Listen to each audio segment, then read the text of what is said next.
Hi friends, welcome to social team பத்து channel. இந்த video ரொம்ப ரொம்ப ரொம்ப ஸ்பெஷலான ஒரு வீடியோ ஃப்ரெண்ட்ஸ். ஏன் அப்படின்னா, நான் ஃபஸ்ட்டு எடுத்த ஆர்டரோட வீடியோ தான் இது. எல்லோரும் எப்படி இந்த ஆர்டர் நீ செஞ்ச, தனியாக எப்படி செஞ்ச அப்படின்னு கேட்டாங்க. எதையுமே நம்ம தனியாக செய்ய முடியாது, கூட சப்போர்ட்டுக்கு யாராவது கண்டிப்பாக தேவை இல்லையா? நம்ம ஃபேமிலி ஃப்ரெண்ட்ஸும் நம்ம அக்கம் பக்கமும் தான் நமக்கு ரொம்ப துணை. அப்படி நான் அவங்க துணையோடு செஞ்ச ஃபஸ்ட்டு ஆர்டர், அதுவும் சீமந்த ஆர்டர் ஃப்ரெண்ட்ஸ். எல்லாமே வெரைட்டி ரைஸ் தான். எல்லா வெரைட்டி ரைஸும் சீமந்தம் அப்படிங்கிறதுனால நான் அக்செப்ட் பண்ணிக்கிட்டேன். சரி, இதை செஞ்சிடலான்ட்டு. ஆக்சுவலாக இந்த கேட்ரிங் ஆர்டர்லாம் பார்க்குறவங்களாம் இந்த சாதம் குழம்பு அப்படின்னு மொத்தமாக இருக்கிறத செஞ்சுருவாங்க. இந்த மாதிரி கலந்த சாதம் அப்படிங்கிறத கொஞ்சம் யோசித்து தான் ஆர்டர் எடுப்பாங்க. இது கொஞ்சம் காஸ்ட்லியும் கூட. ஏன் அப்படின்னு பார்த்தீங்கன்னா, எல்லாத்தையும் தனித்தனியாக செய்யணும் இல்லைங்களா? ஸோ நான் இன்றைக்கி பண்ணது பார்த்திங்கன்னா, சூப்பரான ஒரு சாம்பார் சாதம், மாங்காய் சாதம், தேங்காய் சாதம், புளி சாதம், எலுமிச்சங்காய் சாதம், கருவேப்பிலை சாதம், மொத்தம் 6 சாதம் செஞ்சேன். பாயசம், அப்புறம் அப்பளம், வத்தல் மிளகாய், இதுதான் மெனு எனக்கு கொடுத்துருந்தாங்க. ஸோ இதை நம்ம பண்ணிடலாம் அப்படின்னு சொல்லிட்டு செஞ்சது. இதில் சாம்பார் சாதம் தான் கொஞ்சம் பல்காக இருந்தது. சாம்பார் சாதம் நான் முதல்லையே காயெல்லாம் வேக வச்சுட்டு அதுக்கப்புறம் தான் நான் சாம்பார் சாதம் செஞ்சேன். அது எப்படின்னு காமிக்கிறேன். அதுக்கு முன்னாடி சாதம் பார்த்திங்கன்னா, கலந்த சாதம் செய்யறதுக்கு கிட்டத்தட்ட நான் ஒரு 7 கிலோவுக்கு சாதம் வடித்தேன் ஃப்ரெண்ட்ஸ். 3 ஈடாக வடித்தேன். அந்த பெரிய பாத்திரம் இருக்குது, அலுமினிய பாத்திரம், நல்ல ஒரு பெருசாக வச்சுருக்கேன். அது பார்த்திங்கன்னா உங்களுக்கு 3 கிலோ சாலிடாக வேகும். அதனால் நான் அந்த பாத்திரத்தை தான் அடுப்பில் ஏற்றினேன். இதில் என்னென்னா, கொஞ்சம் சோம்பேறித்தனப்பட்டுட்டேன். தனியாக இருக்கக்கூடிய அடுப்பில் இல்லாமல் நம்ம வீட்டில் இருக்கக்கூடிய கேஸ் ஸ்டவ்லேயே நான் சாதத்தை வேக வச்சுட்டேன். சாதத்தை நல்லா வேக வச்சுட்டு உதிரி உதிரியாக ஒரு வேஷ்டியில் கொட்டி ஆற வச்சுட்டேன். புது வேஷ்டி எடுத்து போட்டு அதை முதல் நாளே நான் வாஷ் பண்ணி வச்சுருந்தேன். இவங்க அந்த வேலையை பார்த்துக்கிட்டாங்க, ஆற வைக்கிறது. நம்ம ராதிகா தான் எனக்கு கூட கொஞ்சம் ஹெல்ப் பண்ணாங்க நிறைய விஷயங்களில். இப்போ சாம்பார் சாதம் பார்த்திங்கன்னா, காயெல்லாம் நல்லா முதல்ல வேக வச்சுக்கிட்டேன்.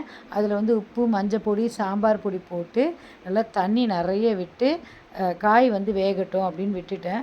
பெரிய டபரா ஏற்றிட்டேன். இது எப்படி ஒரு 3 கிலோவுக்கு மேலே 3-4 கிலோ வேகும் ஃப்ரெண்ட்ஸ் இந்த டபரா. அதை நான் ஏற்றிட்டேன். ஏன்னா எனக்கு 2 கிலோ தான் கேட்டிருந்தாங்க சாம்பார் சாதம். இது பார்த்திங்கன்னா, வேர்க்கடலை, நட்ஸு, இதெல்லாம் ஐஷு டிபார்ட்மெண்ட். ஐஷு தான் வேர்க்கடலைலாம் தோலி உரித்து முந்திரி திராட்சைலாம் நறுக்கி வச்சுருந்தா. பாயசம் பார்த்திங்கன்னா, ஜவ்வரிசி சேமியா போட்ட பால் பாயசம் கேட்டிருந்தாங்க. ஜவ்வரிசியும் சேமியாவும் கொஞ்சமாக தான் போட்டிருந்தேன். இதுக்கு நான் கல்கண்டு தான் போட்டேன், சர்க்கரை போடலை. ஆக்சுவலாக இந்த ஐடியாலாம் எனக்கு கொடுத்தது யாருன்னா, எங்கள் சின்ன அக்கா, எங்கள் கல்பனா அக்கா தான். குட்டிமான்னு சொல்லுவோம். எங்கள் அக்கா, பெரிய அக்கா கல்யாணமா போனதுக்கப்புறம் எனக்கு இப்போ கிச்சன் டிப்ஸ் எல்லாம் சொல்கிறது எங்கள் குட்டிமா தான். குட்டிமாவுக்கு ஃபோன் பண்ணி கேட்டால் போகிறேன், எல்லாத்தையும் சொல்லிவிடுவா. அப்புறம் பாயசத்துக்கு கல்கண்டை போட்டு ரெடி பண்ணிட்டேன். இது மாங்காய் சாதத்தை தாளித்தேன் ஃப்ரெண்ட்ஸ். மாங்காய் துருவுனது பார்த்திங்கன்னா, கடுகு, உளுந்தம்பருப்பு, வேர்க்கடலை, பெருங்காயம், கருவேப்பிலை, பச்சை மிளகாய் இதெல்லாம் தாளிச்சிட்டு நல்லா துருவின மாங்காவை போட்டாச்சு ஃப்ரெண்ட்ஸ். மாங்காய் துருவினது ஷாம் தான். ஒரு 3 கிளிமூக்கு மாங்காய் நல்லா பெருசாக எடுத்துக்கிட்டேன், புளிப்பு இல்லாமல். மேக்ஸிமம் காய்கறி நறுக்கி கொடுத்தது ஷாம் தான். பாருங்கள், கொத்தமல்லி எந்த அளவுக்கு கட் பண்ணுறான். டெல்லியில் போயிட்டு ஒரு 5 வருஷம் இருந்ததுக்கு அழகாக காய் நறுக்க கற்றுன்னு இருக்கான். இனிமேல் இவனெல்லாம் இந்த மாதிரி வேலையெல்லாம் யூஸ் பண்ணிக்கணும். வெங்காயம் நறுக்கியிருந்தான், சூப்பராக நறுக்கியிருந்தான். சின்ன வெங்காயம் ராதிகா தான் உரிச்சு கொடுத்தாங்க. கொத்தமல்லி கிட்டத்தட்ட ஒரு 3 கட்டு நறுக்கி வச்சுருந்தேன் ஃப்ரெண்ட்ஸ். ஏன்னா அது கடைசியில் கார்னிஷ் தேவைப்படும்ன்ட்டு. அடுத்தது என்ன அப்படின்னு பார்த்தீங்கன்னா, சாம்பார் சாதம். காயெல்லாம் வேக வச்சு நல்லா தண்ணி விட்டு உப்பு மிளகா அப்படியெல்லாம் போட்டு அது வெந்த பிறகு குக்கரில் ஒரு 3 ஈடு சாதம் நான் வேக வச்சுருந்தேன். பருப்பும் சாதமும் போட்டு வேக வச்சுருந்தேன். இது சின்ன குக்கர், கொஞ்சம் எனக்கு கெட்டி ஆயிடுச்சு. மற்றதெல்லாம் நல்ல லிக்விட் ஸ்டேஜில் இருந்தது. இப்போ அந்த காயெல்லாம் வெந்துட்டு அது கூட சாதத்தையும் போட்டு இது நல்ல ஒரு கொதி வந்த பிறகு தான் நான் பருப்பு ஊற்ற போகிறேன். பருப்பு தனியாக ஒரு 3 கிலோவுக்கு நான் ஒரு 1.25 கிலோ தோரம் பருப்பும் பைத்தம் பருப்பும் போட்டு, வெந்தயம் போட்டு, மஞ்சள் பொடி போட்டு வேக வச்சு வச்சுருந்தேன். பாருங்கள், இது நல்லா கலரி விட்டுருந்தேன். இதில் நான் பச்சை பட்டாணியும் சேர்த்துருந்தேன் ஃப்ரெண்ட்ஸ். குடமிளகா தனியாக கடைசியாக போட்டுக்கலாம், குடமிளகாவையும் மாங்காவையும் அப்படின்னு சொல்லிட்டு. பாருங்கள், தோரம் பருப்பு நல்லா மசிச்சுட்டு நான் கிளற ராதிகா தான் எடுத்து ஊற்றிட்டு இருந்தாங்க. கொஞ்சம் கூட நல்லா ஹெல்ப் பண்ணாங்க அன்றைக்கி. அம்மா கொஞ்சம் வாடா ஆண்டிக்கு அப்படின்னு. வந்துட்டேன் ஆண்டி, ஞாயிற்றுக்கிழமை தானே, ஏன்னா அவங்களுக்கு கடை இருக்குது, ஞாயிற்றுக்கிழமைனா கொஞ்சம் ஃப்ரீயாக இருப்பாங்க. அதனால் தான் இந்த ஆர்டரே ஒத்துக்கிட்டேன் ஃப்ரெண்ட்ஸ். ஆக்சுவலாக கேட்ரிங்கிறது வந்து எங்கள் ஃபேமிலியில் தொடர்ந்து வர ஒரு இது தொழில். அதை வந்து நானும் கண்டினியூ பண்ணுறேன் அப்படின்னும்போது எனக்கு ரொம்ப சந்தோஷமாக இருக்குது. எங்கள் வீட்டில் இருக்கவங்களாம் எக்ஸ்பர்ட் இதில். இன்னும் எங்கள் சம்பத்தண்ணா இருக்காங்க டி நகரில், அவங்கள கேட்கணும் நான், அண்ணா என்னென்ன பண்ணுறதுன்னு சொல்லிட்டு இன்னும் நிறைய ஐடியா கொடுப்பாங்க. ஸோ மாங்காய் சாதத்துக்கு சாதம், அந்த மாங்காய் நம்ம தாளிச்சோம் இல்லைங்களா, கொஞ்சம் ஆற விட்டுட்டு இதையும் ஒரு டபராவில் போட்டு கிளற ஆரம்பிச்சிட்டேன். அவங்க கேட்டது என்னமோ 1 கிலோ தான், நம்ம எல்லாமே ஒரு 1.5 கிலோவுக்கு மேலே. அப்போ தான் கேட்டாங்க, 1 கிலோனா ரா அரிசி 1 கிலோவா இல்லை ரைஸாக 1 கிலோவான்னு ஒருத்தர் என்ன கொஸ்டின் கேட்டிருந்தாங்க. அப்போ தான் எனக்கு தெரிஞ்சுது, ஓகே பிஸ்னஸில் இப்படியெல்லாம் உண்டு போல் இருக்குன்னு. ஆக்சுவலாக நம்ம குக்குடு தானே கேஜில் சொல்லுவோம், அதனால் குக்குடு கணக்கில் நம்ம வந்து சமைச்சதில் 1.5 கிலோ கிட்டத்தட்ட. பார்த்திங்களா, மாங்காய் பொடி பொடியாக நறுக்கிக்கிட்டேன். இப்போ வந்து நம்ம மாங்காய் சாதத்துக்கும் மாங்காவை கொஞ்சம் மேலே இந்த மாதிரி போட்டோன்னு வச்சுக்கோங்களேன், சாப்பிடும்போது ரொம்ப டேஸ்ட்டாக இருக்கும். பார்த்திங்களா, சாம்பார் சாதம் ரெடி ஆகிடுச்சு. நல்ல லிக்விடு, செமி லிக்விடாக ஆகிடுச்சு ஃப்ரெண்ட்ஸ். இது மேலே கொஞ்சம் மாங்காவை இந்த மாதிரி நல்லா நறுக்கி போட்டோம், துருவி போடலை, நறுக்கி தான் போட்டோம். இதெல்லாம் எங்களுக்கு டிப்ஸு குட்டி குட்டியாக சொல்லி கொடுத்தது.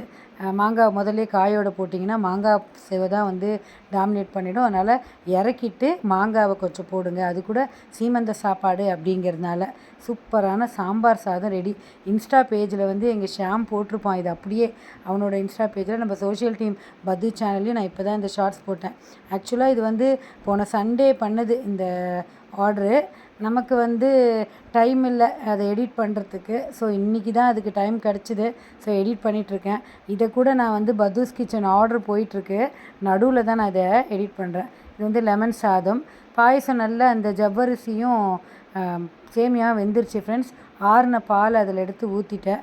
அவங்க கேட்டது ஒரு 3 லிட்டர் பாயசம், நம்ம ஒரு 5 லிட்டர் செஞ்சிடலாம், குட்டீஸ் இருக்குது எல்லாம் குடிக்குங்க, அதனால் இது நல்லா கிளறி விட்டாச்சு. இப்போ திருப்பி ஒரு தடவை நம்ம அடுப்பில் ஏற்றிட்டு கொஞ்சமாக இதுக்கு வந்து நம்ம கொஞ்சம் மில்க் மைடெல்லாம் ஊற்றிட்டோன்னு வச்சுக்கோங்களேன், பால் பாயசம் சூப்பராக ரெடி ஆகிடும். இங்கே பாருங்கள், அடுப்பில் வந்து ஏற்றியாச்சு. எப்பயுமே பாயசம் வந்து நம்ம இந்த மாதிரி லிக்விடாக தான் கொடுக்கணும், அப்போ தான் டிஸ்போசபிள் கிளாஸில் ஊற்றி குடிக்க முடியும். நீங்கள் செமி லிக்விடாக கொடுத்துட்டிங்கன்னு வச்சுக்கோங்களேன், அது அப்படியே ஒட்டிக்கும், அவங்களால சாப்பிட முடியாது. அதனால் வீட்டில் செய்கிற பாயசத்துக்கும் கேட்ரிங்க்கு கொடுக்குற பாயசத்துக்கும் கொஞ்சம் டிஃபர் உண்டு ஃப்ரெண்ட்ஸ். அப்புறம் இது வந்து தேங்காய் சாதம் கடைசியாக தான் கலர்றேன். தேங்காவை நல்லா தாளிச்சிக்கிட்டேன். முந்திரி பருப்பு தான் நிறைய போட்டிருந்தேன், வேர்க்கடலை முந்திரி பருப்பு. முதல்ல ஒரு ஈடு சாதத்துக்கு அதை கலந்துண்டு அதுக்கப்புறம் தேவைப்படுற சாதத்தை வந்து இதில் போட்டுக்கிட்டேன்.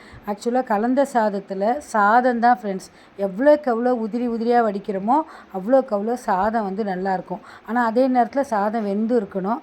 சூப்பரான தேங்காய் சாதம் ரெடி. பார்த்திங்களா, பாயசமும் ரெடி.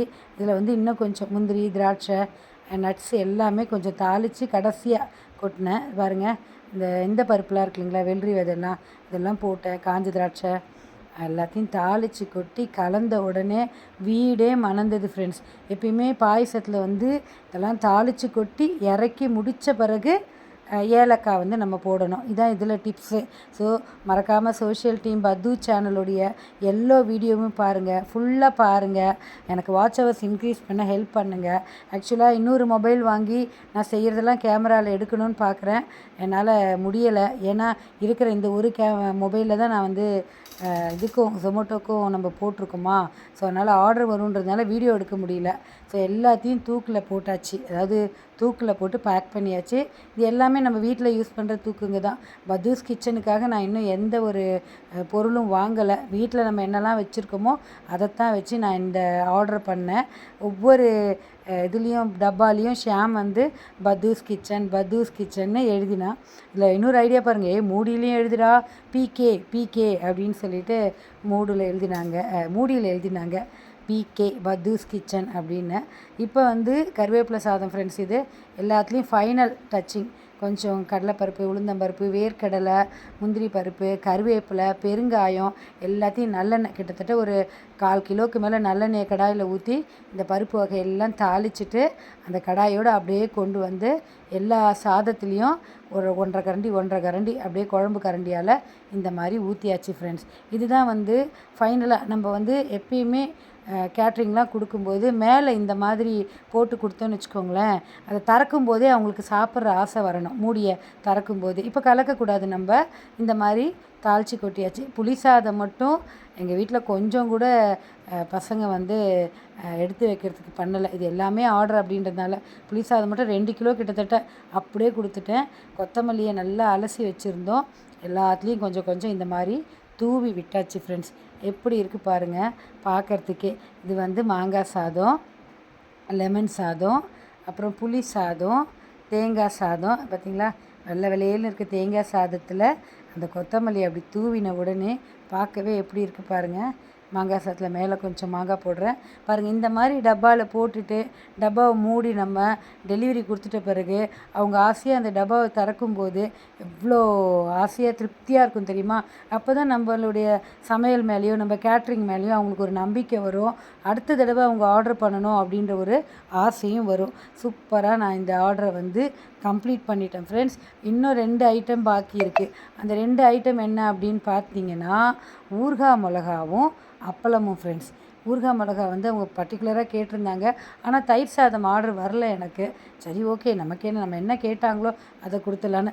வடை கேட்டிருந்தாங்க. என்னால் வடை தட்டிகிட்ருக்க முடியாதுங்க, வடை முடியாதுன்னு சொல்லிட்டேன். கிட்டத்தட்ட ஒரு 50 வடையாவது உளுந்து வடை போடணும், அதனால் வடை முடியாதுன்னு சொல்லிட்டேன். பிரிஞ்சி சாதமும் முடியாதுன்னு சொல்லிட்டேன். ஏன்னா அது வேலை கொஞ்சம் அதிகம், காயெல்லாம் நறுக்கணும். சாம்பார் சாதம் பிரிஞ்சி சாதம் ரெண்டுத்தையும் நம்ம எடுத்து வச்சுக்க வேண்டாம் அப்படின்னு சொல்லிட்டு ஸோ ஃபைனல் டச்சிங்காக சாம்பார் சாதத்தில் பார்த்திங்களா வேர்க்கடலை முந்திரி எல்லாத்தையும் போட்டு தாளித்து கொட்டிட்டேன். நெய்யில் தான் கொஞ்சம் நெய்யும் நல்லெண்ணெயும் போட்டு தான் தாளித்து கொட்டினேன். அக்கா சொன்னாங்க தேங்காய் எண்ணெய் கூட போடுறீ அப்படின்னாங்க.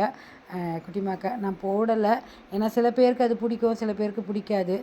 கொத்தமல்லியும் இந்த மாதிரி தூவிட்டேன். ஸோ டபரா ஃபுல்லாக தேங்காய் இது சாம்பார் சாதம் ரெடி ஆகிடுச்சு ஃப்ரெண்ட்ஸ். ஸோ 6 விதமான சாதம் ரெடியாக எடுத்து வச்சுட்டு ஊறுகாய் மிளகா வறுக்க ஆரம்பிச்சிட்டேன். சாம்பார் சாதத்துக்கு தான் அவங்க ஊறுகாய் மிளகாவும் அப்பளமும் கேட்டிருக்காங்க. இது வந்து கடையில் தான் வாங்கியிருந்தேன். எங்கள் ஏரியாவில் இருக்கக்கூடிய அடையார் சூப்பர் மார்க்கெட்டில் தான் இந்த ஊறுகாய் மிளகா வாங்கியிருந்தேன். சூப்பராக இருந்தது, நல்லா பெருசாக இருந்தது. ஒரு 50 நம்பர் கேட்டிருந்தாங்க. நான் ஒரு பேக்கெட் அப்படியே வாங்கி வறுத்து கொடுத்துட்டேன். பார்த்திங்களா எவ்வளோ அழகாக தூக்கு அடுக்கி இருக்குது. ஆனால் அன்னீவனாக இருக்குது. இன்னும் இந்த மாதிரி ஒரு 3 தூக்கு மேலே இருக்குது, நான் அதெல்லாம் எடுக்கலை. பாருங்களா ஊறுகாய் மிளகாவை பேக் பண்ணி வச்சாச்சு ஒரு கவரில் போட்டு. ஸோ பத்தூஸ் கிச்சனுக்கு உண்டான அத்தனை ரெடியாக இருக்குது. அப்பளம் இன்னும் கடைசியாக தான் பொரிக்கணும். ஸோ டெலிவரி வண்டி வந்த உடனே அப்பளம் பொரிச்சிடலான்னு வெயிட் பண்ணேன். டெலிவரிக்கு வந்து நம்ம கொடுக்க முடியாது, நீங்களே வண்டி எடுத்துன்னு வந்து வாங்கிக்கோங்கன்னு சொல்லிட்டேன். ஸோ அவங்களே எடுத்துன்னு வந்தாங்க. அப்பளம் ஒரு 50 அப்பளம் கேட்டிருந்தாங்க. நான் ஒரு பெரிய அப்பளக்கட்டு வாங்கியிருந்தேன், அதில் 40க்கு மேலே தான் இருந்தது. அப்புறம் வீட்டில் மீடியம் சைஸ் அப்பளக்கட்டு இருந்தது, அதையும் ஒரு 25க்கு மேலே பொரிச்சு கொடுத்தேன். ஏன்னா இந்த அப்பளம்லாம் நம்ம வந்து கணக்கு பார்க்கவே முடியாது, ஏன்னா உடையும். ஒரு சில குழந்தைகள் 2 3 கேட்கும். பசங்க எல்லாத்தையும் போர்ட்டிகோவில் வச்சு அழகாக ரவுண்டாக வச்சுட்டு ஷூட் பண்ணிக்கிட்டாங்க வீடியோக்காக. எப்படி இருக்குது பார்த்தீங்களா? ஸோ உங்கள் வீட்டில் இந்த மாதிரி ஏதாவது சின்ன சின்ன ஃபங்க்ஷன்ஸ் இருந்ததுன்னா பத்து கிச்சனை காண்டாக்ட் பண்ணுங்கள். அந்த மாதிரி கோவிலுக்கு பிரசாதம் வேணும் அப்படின்னாலும் நீங்கள் பத்து கிச்சனை காண்டாக்ட் பண்ணலாம். பத்தூஸ் கிச்சன் வந்து ஜொமோட்டோவில் அவைலபிளில் இருக்குது. எல்லா நாளும் வந்து நைட்டில் இருக்குது டிஃபன் வெரைட்டிஸு. வீக் 10 டேஸு அதாவது லீவ் நாள்லலாம் காலையிலையும் டிஃபன் ஐட்டம் இருக்கும், தோசை வெரைட்டிஸ் எல்லாமே இருக்கும். உங்களுக்கு வேறு என்னெல்லாம் வேணும்னு கேளுங்க. நேற்று கூட சாம்பார் சாதமும் புளி சாதமும் போட்டிருந்தேன், ஆர்டர் பண்ணியிருந்தாங்க. ஸோ ஆர்டர் முடித்த உடனே பார்த்தீங்கன்னா போர்ட்டிக்கோ ஃபுல்லாக சாமான் ஃப்ரெண்ட்ஸ். எல்லாத்தையும் எடுத்து போட்டு வாஷ் பண்ணி வச்சுட்டேன்.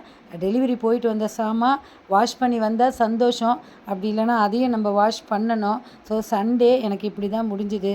ஸோ மறக்காமல் சோஷியல் டீம் பத்து சேனலை லைக் பண்ணி ஷேர் பண்ணுங்கள் ஃப்ரெண்ட்ஸ். பாய்.